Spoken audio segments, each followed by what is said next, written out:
بسم اللہ الرحمن الرحیم۔ آج کافی موضوعات ہیں۔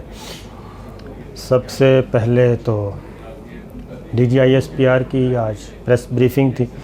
پریس کانفرنس تھی، اور وہ بہت ہی ڈیٹیل میں تھی۔ بہت سے موضوعات پہ انہوں نے گفتگو کی، اور جو میرا ہے اپنا اندازہ، یہ ایک روڈ میپ دیا ہے انہوں نے ریاست پاکستان کا، اور کچھ چیزیں جو پس پردہ چل رہی تھیں آج انہوں نے اس کا کھل کر اظہار کر دیا کہ ریاست پاکستان کا نیا بیانیہ کیا ہوگا، اور 40 سال پہلے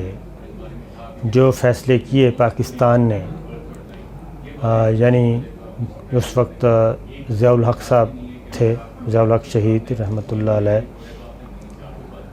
وہ تھے، اور رشین وار تھی افغانستان میں، جارحیت کی ہوئی تھی افغانستان میں، اس وقت جہاد چل رہا تھا، اور جہاد کے ذریعے رشیا کو شکست دی گئی۔ کولڈ وار کا زمانہ تھا، ایک طرف کیپٹلسٹ بلاک تھا، ایک طرف کمیونزم بلاک تھا، رشیا ورسز امریکہ،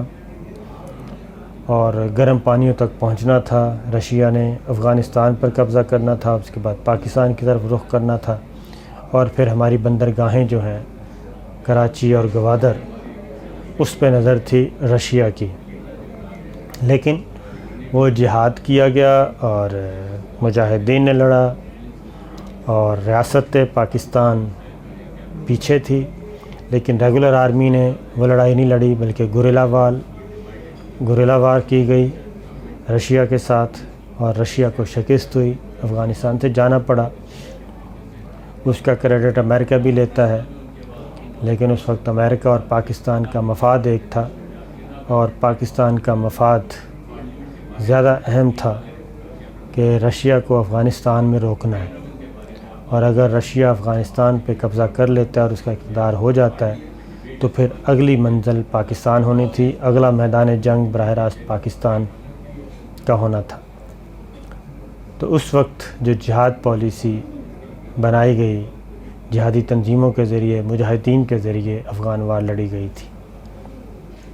40 سال گزر گئے، اور اس وقت امریکہ کے نزدیک بھی یہ مجاہدین جو ہے وہ ہیرو تھے۔ ریڈ کارپٹ پہ ان کا استقبال ہوتا تھا، واشنگٹن میں، نیو یارک میں، اور وہ VIP گیسٹ ہوتے تھے، جتنے بھی افغان وار لارڈز تھے، مجاہدین کمانڈرز تھے۔ لیکن جب اس نے دیکھا کہ افغانستان میں تو اس کا مسئلہ حل ہو گیا ہے، رشیا کو شکست ہو گئی ہے، اور وہ ایک واحد سپر پاور کے طور پہ دنیا میں اس نے قبضہ جما لیا ہے، تو وہ افغانستان کو اسی طرح چھوڑ کے چلا گیا تھا۔ تو اس طرف اشارہ تھا کہ 40 سال اس دوران بہت نشیب و فراز آئے، اور اب چونکہ عالمی طاقتیں جو ہیں انہی مجاہدین کے ذریعے جب دوبارہ شکست ہوئی افغانستان میں، امریکہ کو اب شکست ہو گئی ہے، تو انہیں وہی مجاہدین زہر لگنے لگ گئے۔ اب انہوں نے بیانیہ تبدیل کیا، اور اس کا سارا نزلہ پاکستان پہ گرایا جا رہا تھا۔ مجاہدین کو دہشت گرد کہہ دیا گیا۔ اس میں بحث ہو سکتی ہے، لمبی بحث ہے، اور ان شارٹ یہ کہ اب اس نیریٹو کو چینج کرنا تھا، پاکستان نے اس پالیسی کو چینج کرنا تھا۔ لہٰذا آج کی جو DGISPR کی پریس کانفرنس ہے، جو چیزیں پس پردہ ہو رہی تھیں آج انہوں نے کھل کر بیان کر دیں کہ 40 سال پہلے کیے گئے فیصلے اس وقت کے حالات کے مطابق تھے، اور آج اگر نئے فیصلے کیے جا رہے ہیں تو وہ آج کے حالات کے مطابق ہیں، کیونکہ جدید دنیا اس بات کو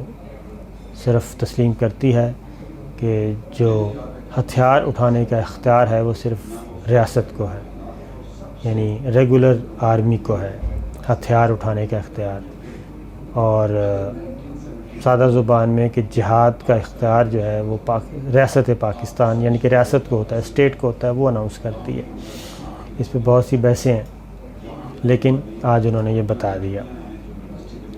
اسی کے تحت مدارس کے ریفارمز ہونا تھیں، بہت عرصے سے چلی آ رہی تھیں. آج انہوں نے یہ بھی کہا کہ یہ ہر صورت میں ہوں گی، اور اس کا بیک گراؤنڈ یہ ہے کہ آرمی چیف سے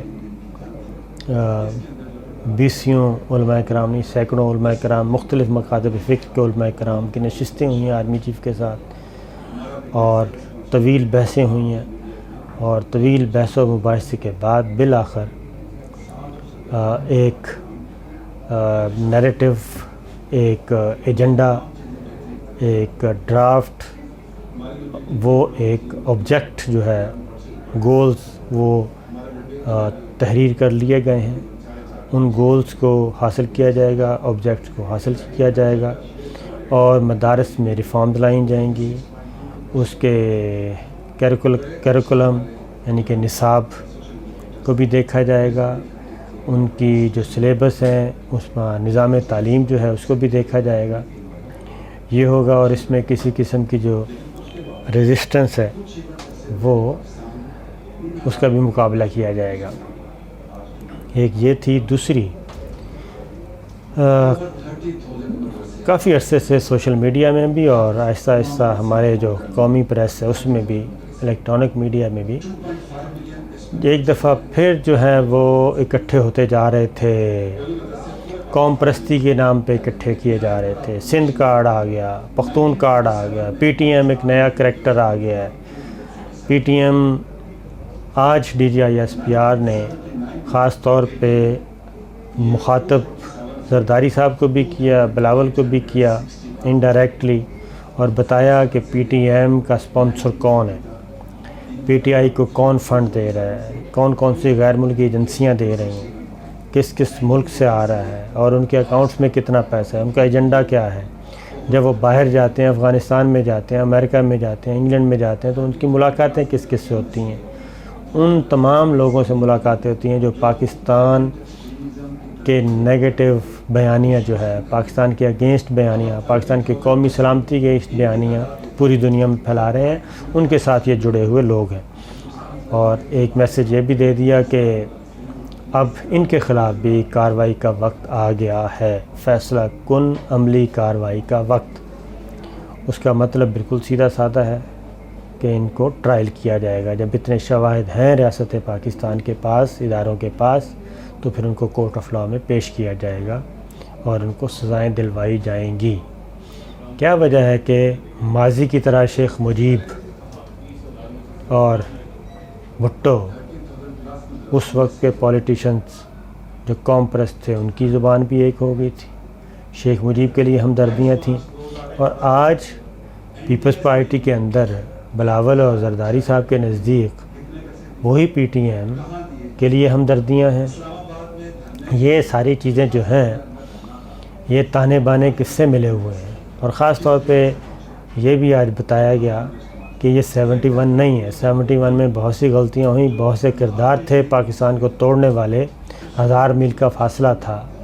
ہماری سپلائی لائن، اور اس لڑائی کو مستقل بنیادوں پہ لڑنا ایک بہت ڈیفرنٹ تھی. پھر یہ کہ انڈیا، رشیا، عالمی طاقتیں ایک علیحدہ پلان لے کے آ چکی تھیں. پاکستان کو داخلی طور پہ جو ہے وہ اتنا غیر مستحکم کر دیا گیا تھا. وہی سکرپٹ ابھی بھی ہے غیروں کا، لیکن D G I S P R نے واضح طور پہ تنبیہ کی کہ یہ 71 نہیں ہے، یہ 1971 نہیں ہے، اب دنیا بدل چکی ہے. یہ دو چیزیں. پھر جو پیپلز پارٹی مسلسل، بلاول اور زرداری صاحب مسلسل یہ ایک پروپیگنڈا کر رہے تھے، یہ حکومت دہشت گردوں کے ساتھ ملی ہوئی ہے، دہشت گردی تنظیموں کے سے تعلق رکھنے والے وزیر ہیں، اور یہ ہے اور وہ ہے. پاکستان پی ٹی آئی کو بدنام کرنے کے چکر میں پاکستان کو وہ گرے سے بلیک لسٹ میں لے جانا چاہ رہے تھے. ان کو بھی جواب دیا، اور انہوں نے کہا ہے کہ اس وقت کوئی منظم دہشت گرد تنظیم کا نیٹ ورک پاکستان میں نہیں ہے. یہ چیز، اور اس کا پھر ہم نے دیکھا کہ زرداری صاحب کہہ رہا ہوں، بلاول زرداری نے اس کے بعد پریس کانفرنس کی، اور پریس کانفرنس میں پھر ان کے سوالات کا جوابات دینے کی کوشش کی، اور لیکن مسئلہ وہی ہے. حاکم علی زرداری ہوں یا بلاول زرداری ہوں یا آصف زرداری ہوں، ذوالفقار علی بھٹو ہوں، ان کے جب بھی مفادات کو، مالی مفادات کو، سیاسی مفادات کو جب بھی کوئی گرفت ہوتی ہے، ان کے مفادات پہ زک پہنچتی ہے،